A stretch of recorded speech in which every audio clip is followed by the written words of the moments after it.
ꯅꯨꯡꯁꯤꯔꯕ ꯏꯔꯩꯕꯥꯛꯆꯥꯁꯤꯡ ꯈꯨꯔꯨꯝꯖꯔꯤ ꯃꯥꯂꯦꯝꯒꯤ ꯈ꯭ꯋꯥꯏꯗꯒꯤ ꯆꯥꯎꯔꯕ ꯗꯦꯃꯣꯀ꯭ꯔꯦꯁꯤ ꯆꯠꯄ ꯂꯩꯕꯥꯛ ꯑꯁꯤꯒꯤ 62 ꯁꯨꯕ ꯒꯅꯇꯟꯇ꯭ꯔ ꯅꯨꯃꯤꯠꯀꯤ ꯃꯥꯡꯑꯣꯏꯅꯅ ꯅꯈꯣꯏꯒꯤ ꯅꯐꯝꯗ ꯅꯨꯡꯉꯥꯏꯕ ꯐꯣꯡꯗꯣꯛꯂꯤ ꯃꯥꯟꯅꯗꯕ ꯀꯌꯥꯒꯤ ꯏꯅꯥꯛ ꯈꯨꯜꯂꯕ ꯍꯔꯥꯎ ꯀꯨꯝꯍꯩ ꯀꯌꯥ ꯂꯩꯕ ꯑꯩꯈꯣꯏꯒꯤ ꯂꯝꯗꯝꯁꯤꯗ ꯖꯥꯇꯤꯒꯤ ꯑꯣꯏꯕ ꯀꯨꯝꯍꯩ ꯀꯌꯥ ꯃꯤꯄꯨꯝ ꯇꯤꯡꯅ ꯂꯩꯕꯥꯛ ꯅꯤꯡꯕꯒꯤ ꯋꯥꯈꯜꯒ ꯂꯣꯏꯅꯅ ꯄꯥꯡꯊꯣꯛꯏ ꯑꯩꯈꯣꯏꯒꯤ ꯖꯥꯇꯤꯒꯤ ꯀꯨꯝꯍꯩ ꯑꯣꯏꯔꯕ ꯒꯅꯇꯟꯇ꯭ꯔ ꯅꯨꯃꯤꯠꯄꯨ हराव तयाम्बग लोइनना अखोगी जाति की फिरालदा इकाई खुमनबु उल्लगा अमसुंग संविधान दा थाजब थमदुना पांगथोई नुमित असि भारत की मनुंग अमसुंग मपान लैरेबा भारतवासी पुम्नमक्की मफमददी यामना मगुल लैना खंजब नुमितनी सही 64 की ममांगदा नुमित असिमक्तदा भारत की प्रजा अखोइना थोइदोकपा संविधान अमा इसाना पुथोक्तुना चनहनखी अदुना अखोइ पुम्नमक्की ओइना अमुक्तंग लेप्तुना अखोगी संविधान की मरमदा मसीगी नुंगदा चेलिबा मगुन की मरमदा खनबगी नुमित अदुसुनी मसीगी मगुन सिंह हाइबदी असुंबा वायेल निंगतंबा अमग अमग खेनबा लैतबा अमसुंग पुम्नमक मसिन मनाव ओइना हिमिनबा हाइबसिना ngамखै ओइना लैरिबा अखोगी संविधान असि अखोइ पुम्नमक्कीदे यामना असेंबा ललनी मसिना पीरिबा लिपुनसि लैंगाकलिबा खक्तगी नत्ते मियाम पुम्नमक्की सुनी संविधान सेंबिरंबा लौसिंग लेबा नुपा नुपीसिंग अदुना संविधान की हौगलकपा मक्तदा हापलेबा वाही मरी असिना गणतंत्र की युमफम थोलंबा असिगी मरम लैतबदी ओरमलोय असेंबा मक्ति मसिगी भेलुसिंग असिना अखोगी निंगतम इहौगी लमजिंग ओइखिबनी अखोगी थवान मिचाकु मंगल नाइबा असोगलुसिंगबा अमसुंग थिंकर सिंह बाल गंगाधर तिलक लाला लाजपत राय महात्मा गांधी अमसुंग सुभाष चंद्र बोस न सिंगबना निंगतम इहौगी इथिल पीखी ममा लेबाक की मतिक मगुल लेबा तुंगी पुंसी अमगिदमक मंगलान कया मखोइना मंगखी अदुगा मखोइगी चप मानबा अपामबदी असुंबा वायेन निंगतंबा खेनबा लैतबा अमसुंग लोइनमक मचिन मना ओइबा हाइबसिनी अइना हौखरबा इतिहास की मतमदुदा खरगा हंदुना चनलिंगली अदुगा मसिगी वैल्यू सिंग असिना करिगदमक अखोगी जातिबु सेंगत पिरंबसिंग अदुबु लमजिंखिबनो हाइबसिगी चपसाबा मरमदु थिनिंगली अदुगा पाखुमसिसु यामना मयक सेंगी लमदम असिदा लैरमलिबसिंग असिना निंगसिंग बथोक्त्रबा मतमदगी हौना फिदमसिंग असिबु सेक्सिना योक्तुना थमलगली असुंबा वायेन निंगतंबा खेनबा लैतबा अमसुंग मरुप मपांग ओइबा हाइरिबसिंग असि अखोगी पुंसिगी फिलोसोफीबु पोकपिरंबा कांगलोनसिंगनी मखोइसिंग असिना अखोगी सभ्यता हौगलकपदगी हौना अतत्पा यावदना अखोगी इफमदा चंगलक्खी अदुना मिरोल खुदिंगी मियोइसिंगना मखोइगी मतम मतमदुगी ओइना वैल्यूसिंग असि वहनथोक पीनबा होनबा हाइबसि मखोइगी मथौनी निंगतम लानमिसिंगना मखोइगी मतमदुगी तौबिरमले हौजिक्ति अखोइगी मतमसिगी अखोइना तौबा ताइ मसिगी लमजिंग कांगलोन असिना अखोइगी चौखट लंबीगी मैरा ओइगदबनी नुंगसिरबा इरैबाकसासिंग भारतवासी पुम्नमकना मिसिंग यामलबा अमसुंग चाउरबा लैबाक असिबु चिंजाकता मिपाल तांगदनबा मरु मरांग अमसुंग संगोमगी पोथोक पुथोकलिबा लौमिसिंगबु इकाई खुमनबु उल्ली महौसा खुसेंगी अहोंबा कयागी मरक्ता अतै सिंगनबा कया अमसुंग कोविड-19 की पेंडेमिक मरक्सिदा अखोगी लौमिसिंगना चिंजाक हंथदना पुथोकली तौबिमल खंगबा जाति असिना लौमिसिंगी याइफा थौरांगीदमक चपचाना लेपली अखोगी थबक कनबा लौमिसिंगना लैबाक असिगी चिंजाकी अवाटपा लहेंदबगुम आर्म फोर्सेस की थौना फरबा लामिसिंगना खुदोंग चाखिद्रबा फिबमसिंगदा लैदुना लैबाकी ngamkhै ngakतुना असोय अंगाम थोगहंदे इंगमना चिंगसिलबा लदाख की सियाचिन अमसुंग गलवान वैलीदा सेल्सियस डिग्री -50 दगी हुंफु फाबो यौना नेमबदगी जैसालमेर की साख्रबा सेल्सियस डिग्री 50 यौना साबा तंपाकलम अदुगा अतिया अमसुंग पाकलबा समुद्र मपालगी लमदमसिंग पुम्नमक्ता अखोगी थौना फबसिंगना मिकुपना हुमसिंगना लैरी नागरिक खुदिंगमकना अखोगी लानमिसिंगी थौना फबा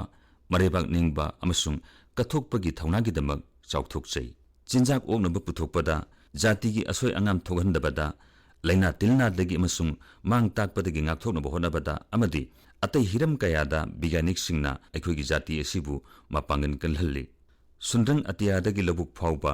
मही तंफम संगदगी अना लायिंग संग फावबा साइंटिस्ट खुनायना अखोगी पुंसी अमसुंग थबकपु मपुंग मरै फाहल्ली अखोगी साइंटिस्ट सिंगना अयुक नुंथिल नायदना कोरोना वायरस की मरमदा थिजिंदुना अकक्नबा मतमगी मनुंगदा मसिगी वैक्सीन पुथोकपदा माय पागले मसिगी लोइनाना अखोगी साइंटिस्ट सिंगना मियोब जाति की याइफनबा मसिक मंगल नायब खुदोल अमसु तौरे अखोगी साइंटिस्ट सिंगना डॉक्टर सिंगल लोइनना एडमिनिस्ट्रेटर सिंग अमसुंग सिनफम अतगी मियाम लोइनना भाइरस असिबु लाक्सिंदुना थंबदा चाउना मतेंग पांगबदगी चाखुलबा लेबाक सिंगा चांगदमनबदा मी सिबगी चांग यामना हंथहनबा ngamle असुमना अखोगी लौमी सिंग लानमी सिंग अमसुंग साइंटिस्ट सिंगबु थोइदोंना थागतबा मतिक चाइ अमसुंग तौविमल खंगबा जाति असिना गणतंत्र की सेंगलबा नुमित असिदा मखुगी मफमदा नुंगाइबा फोंदोकली नुंगसिरबा इरेबाकचा सिंग हौखिबा चहिदा मियोबगी मिनुंगसी हाइबसी चाउरबा खुदोंथीबा अमगी ममांगदा मांगखिबगुम तौरुरे अइना यामना तोइना संविधान की मरोइबा पाउजेलबु हन्ना हन्ना खल्लमी पेंडेमिक असिदा अखोगी पाखुम असि संविधान की वैल्यू ओरिबा मसिल मनाव ओइबगी वाखलोन अदु यावरमद्रबदी ओइथोकलमलोइ भारतवासी पुनमक पुन हिंगमिनरबा इमुंग अमा ओइखि अदुगा पुनमकी येंगनबा ओरिबा कोरोना वायरस की मायोक्ता अमना अमबु ngaktoknabagidamag kathoknakhi aina masida khalibadi doctor sing nurse sing paramedics health care administrator sing amasung sanitation gi thabak tawbusingna masagi punsibu khudongthibada thamlaga covid anaba singbu section na yengsinkhiba aduni makhoi singdugi marakta kharana mapunsi phawba lomkhi makhoi gi loinana mi lakh ama makhairomsu pandemic asigi victim oikhi aina awaba nangliba makhoi imung manungi awabada saruk yari अखोगी मांजिल थाना लेरिबा corona warrior सिंग असि मिचमदगी थोइदोक हेंदोकपा ओरकलबा सिंगनि हौजिंगमक्ति लोइद्रिबा इतिहास की अवाबा ताकक असि इरकपा मतमदा नखोइ पुमनमकना तसेंगना same साहौदबा चिरबा मतमदा लाखिबा खुदोंथीबा अमदा थौना फाना थेंनखिबा असिबु तुंगी मिरोलना सोइदना उगनि अखोगी मी कुंगना ताबलम मनदबा जात की चनबि कया मौसा खुसेंगी अमसुंग लमित तुमित की सिंगनबा कयासिना COVID-19 थेंगननबा सेम साबदा अखोइदा हेना अवाब ओइखि अदुमकपु भाइरस असि पाक सन्ना संदोकलमगदबदगी ngaktokपदि ngamखि साथीरबा खुदोंथीबा लैख्रबसु अखोइना हिरम खुदिमक्ता मांगलुमदा चंगसिनबा ngamखि पेंडेमिक असिना अनौबा मिरोलगी महिमसिंग तंबदा खुरौ चेनगद्रा हाइबगी अकीबा लैखि अदुबु महिलोइसंगसिंग अमसुंग ओजासिंगना अनौबा टेक्नोलॉजी बु थुना सिजनबा हाइखि अमसुंग महि तंबदा अकाइबा लैखिदे मी कुंगना ताबा बिहार अमसुंग चथुक चसिन अमसुंग अतै सिंगनबा कया लैरिबा यूनियन टेरिटोरी सिंग जम्मू अमसुंग कश्मीर अमसुंग लद्दाखता नियम Chumna अमसुंग निंगथिजना मिखल पांथोक्तोना अखोगी democracy अमसुंग election commission अनिगी सिंगथानिंगाय ओइबा थौदांग उठखि judiciary सु टेक्नोलॉजी की मतेंगना मथौ लेप्तना पांथोक्तोना अचुंबा वायल फंगनखि तौखिबा सिंगी मिंग परेंगसी ओंथोकना सांख्रे मियोबगी पुंसिगी खुदोंथीबा यावहंदना सिनमिलोनगी थोंग हांगदोकनबा यामना सेक्शनना अनलॉक की खोंथांग लखटखि मसी यामना कानखि अमसुंग सेलथुमगी फिबम थाजरुबगी चांगदगी हेन्ना यामना थुना फगलखि इकोन कोनना GST खोंगटपगी चांग अमसुंग भारत असि मपालदगी सेल थादनिंगबगी अपांबा मफम ओइरकपा असिना अखोगी सेलथुमगी फिबम थुना फगलखपगी इंगितनि लैंगाक असिना अपिकपा अमसुंग मयाई ओरपा इंडस्ट्री की एंटरप्रेन्योर की अपांबदु अराइबा मवोंगदा लोन की संथंग फंगनदुना मखोइबु अनौबा वाखलोनगा लोइनना ललुल इतिक तौबदा मतेंग पांगली नुंसिरबा इरेबाकसासिंग ममांगी चही की खुदोंग चादबसिंग कयादुना अखोगी थमोइदा मरा ताना लैख्रबा मियोइबबु लुना सेक्शन तौबा अमसुंग मसिल मनाव ओइबगी चही चा कया अमत्तो ओइना लैरकलिबा अखोगी पुंगनिंग इथिलबु अमुक हन्ना निंगसिंगहल्ली फिबम खुदिंगमक्ता भारतवासी सिंगना हौगत्तुना अतोप्पसिंगबु ममांग थाना थमी अखोई भारतवासी सिंगदी मियोइबा खुनाइगिदमक हिंगी अमसुंग थवाई कटली असिगुंबा भारत की फिदम असिबु फावरबा कवि माइथिली सरन गुप्तना असुमना फोंदोई उसी उदार की सदा सजीव कृति कुजती तथा उसी उदार को समस्त सृष्टि पूजती अखंड आत्मा भाव जो आसिम विश्व में भरे वही मनुष्य है कि जो मनुष्य के लिए मरे मसीबु मखागी वाइसिंग असिना चावराकना असुमना लोक्सनबे याई मिनुंगसी चावबदी महाक्की मतिक मगुनबु सकली लोंबा नाइदना पुक्चेल चावबदी महाकनी ताइबंगपाल पुंबना निंगजरिबा मतम पुंबदा अमतु ओइबगी वखलना मपाल नाइदबा ताइबंगपानबु कुपलिबा मखोइसिंगदो असेंगबा मियोइबनी अतोप्पगिदमक थवाई थारिबसिंग अइना सोइदना थाजै मदुदी असुंबा मियोइबबु नुंसिबा अमसुंग कथोपगी थौना असिना अखोइबु अतिया पक्न पुखटकनी अखोइना 2020 असिबु मही तमसिलहोबगी चही ओइना येंगसी मौसा लाइरेंबिबु नौना इनोट हापगी मित्रंग अमा मदुना मियोबदा अरुबा परा अमा हाइबदी अपिक हाइबसी अचौबग मतेंग पांगनदुना लमिनबनी इंथोकदौब नत्ते हाइना तंबी अइना सोइदना थाजै मदुदी पेंडेमिक की खुदोंग चादबा सी लोइखिबगा मालेमगी थाकता क्लाइमेट चेंज की समस्या असी मरु ओइबो ओइना लौदुना खनरकनी नुंगसिरबा इरेपाकचासिंग समस्या अमबु खुदोंग चाबदा ओंथोक्तुना प्रधानमंत्री ना आत्मनिर्भर भारत अभियान नत्रगा सेल्फ रेलियन इंडिया मिशन की दमकता हाइरी अखोगी मपांगल लेरबा डेमोक्रेसी अखोगी सुनिंग नोंनिंगबा अमसुंग हई सिंगलबा मियाम प्रजा अहोइना नाहरोल सिंह भारत पु मपांगल कनबा ओइनबा सेमलिबा अखोगी होनरिबा सिंगबु थौना हाबली लेबाग असिदा पोट अमसुंग थबक तानरिबा सिंग लेबाग मनुंगदा मदु फंगनबा होनरिबा सिंग असुमना होनरिबा सिंगना अनुबा टेक्नोलॉजी सिजनदुना आत्मनिर्भर भारत अभियान बु मथौ हाबली मिशन असिगी मखादा सेल थुंगी फिबम फगरहनबग लोइनना यामना पिकपा अपिकपा अमसुंग मयाई ओइबा एंटरप्राइजेस सिंगबु मथौ हाबतुना स्टार्टअप की इकोनॉमी फगरहनबा अमसुंग थबक सुफम हेनगतहनबा खोंथांग लौखटले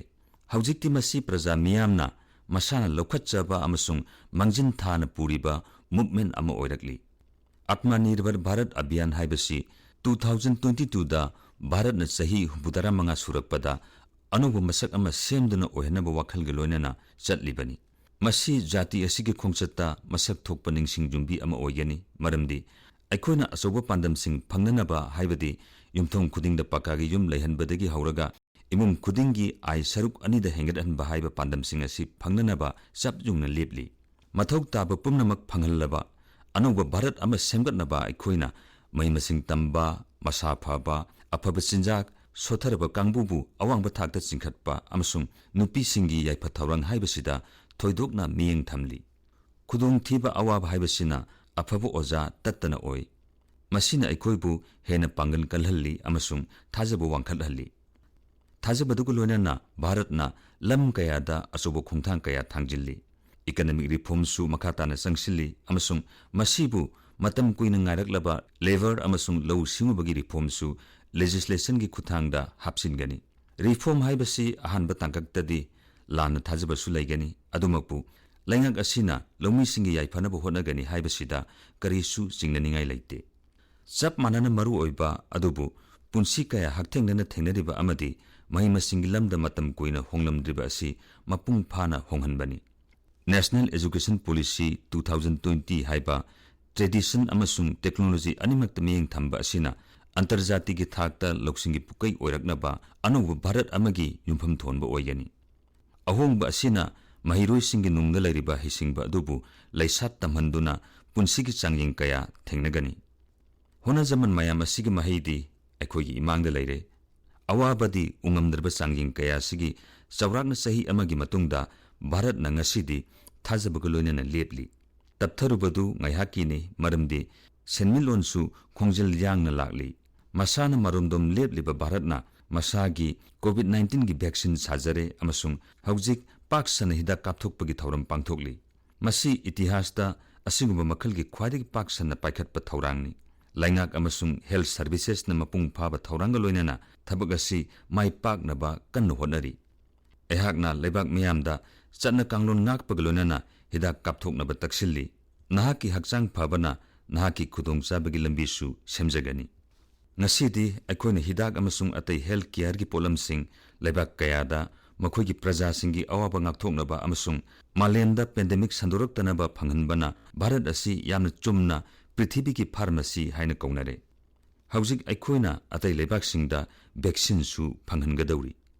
नुंगसिरबा इरेबाक चासिंग ममांगी चहीदी अवाबगी चहीनी मधुसु माइकई कयादगी लाखी अखोइना अखोइगी ngमखैदा लम करामबगी थौरांग मायोकनखी अदुबु अखोइगी मिटना सिंगलबा लानमिसिंगना मधुबु मही यालनखीदे पांदम मसी फंगनबा मखोइ कुनगी थवाइदी कटपताखी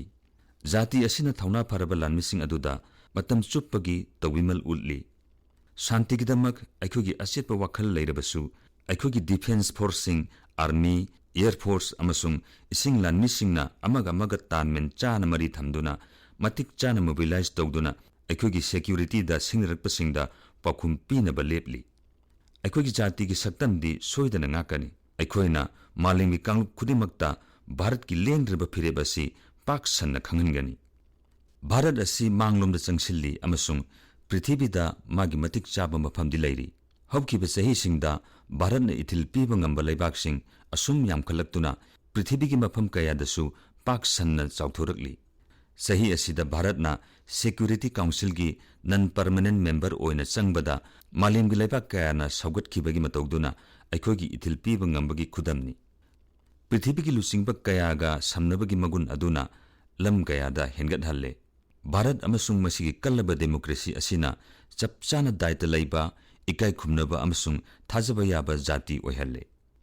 aikoina matam pombada aikogi संविधान gi laiwasingbu ningsinggadabani aihakna masi mamang thakta su haikre adubu aina masi amuk hanna haigani madudi aikogi jati gi mapagi punsi amasung magi wakhalon gi maramda khanbasi aikogi nungtigi punsi gi ithau ama ohengadabani mi khudingmak ki miluda taba pirang taithoknaba aikoina angamba thakta honagadabani mipum khudingmakpu khenaba leitana chap manana khanba haibasina aikogi ganatantra gi laiwani social equality haibasina aikoi khudingmakpu haibadi khongangi praja sing nupi sing खुनाइदा सोथना लाइरबा कांगबु सिंह हाइबदि schedule caste अमसुंग schedule tribe सिंह मिमा नद्रबा सिंह अमसुंग अहल ओइरबा सिंहबु इज्जत लाइना हिंगनगनी सेल थुमि खेनबा लाइतबा हाइबसिना मिपुम खुदिंगदा चाप मानबा खुदोंग चाबा पीगनी अमसुंग मसिना लाइरबा मियोसिंहबु सिंखनबा खुद संबिबनी हिंगिनेरबा मियोबा खुनाइगी मतेंग पांगबा हाइबसि मिनुंगसिगिदमक अखोगी पांगल हेनगत हनबनी मांगदा लाइरिबा अखोगी अपुनबगी लंबी ओरिबा पुमनमकपु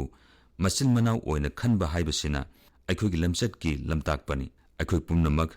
बाबा साहेब डॉक्टर भीमराव अंबेडकर ना संविधान की ड्राफ्ट पुथोक्तुना कॉन्स्टिट्यूएंट असेंबली दा इंग्लिशिंग मग समापल निफुनिपाल की नवंबर मरी द पीखिबा वरोल द पनखिबा कॉन्स्टिट्यूशनल मोरालिटी हाइबो लंबी दुदा लेप्तन सत्सी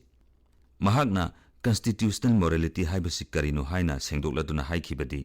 मसीदी संविधान पीरिबा भेलुसिंग अदुना पुमनमक्तगी अथोइबनी हाइबसिनी नुंसिरबा इरेपाक्सा सिंह अखोइना चहीगी ओइना गणतंत्र नुमित पांथोक्नबा सेम सारकपा असिदा मपानदा लाइरिबा इचिलिनाउ सिंह इचल इचे सिंहगी खलगी अखोइगी डायस्पोरा असि अखोइगी चाउथोकचफमनी मपानदा लाइरिबा भारत मचा सिंहना पुंसिगी हिरम कयादा माइ पागली खरना अवांगबा थाकी राजनीतिगी लुसिंगबा ओइना खरना विज्ञानदा खरना आर्टता खरना लाइरिकता सिविल सोसाइटी अमसुंग ललोलितिकता मखोइना मखोइगी अनौबो लेफमदा अमसुंग भारतदसु मिंगचत कया पुरकली गणतंत्र नुमिसिदा नखोइगी पारिपुरिगी लेबाकसिदगी नखोइगी नफमदा नुंगाई पाउजिल पीरी मखोइगी मयुमदगी लापना लेरगा फेस्टिवल पांथोक्लिबा आर्म फोर्सेस की मियोइसिंग पैरामिलिटरी फोर्सेस सिंग अमसुंग पुलिस की मियोइसिंगी मफमदसु नुंगाइबा फोंदोक्ली जवान पुमनमक्ता अगी थोइदोकपा ग्रीटिंग्स पीरी अइना अमुक हन्ना नखोइ पुमनमकपु गणतंत्र नुमित असिगिदमक थागतपा फोंदोकचरी थागतचरी जय हिंद।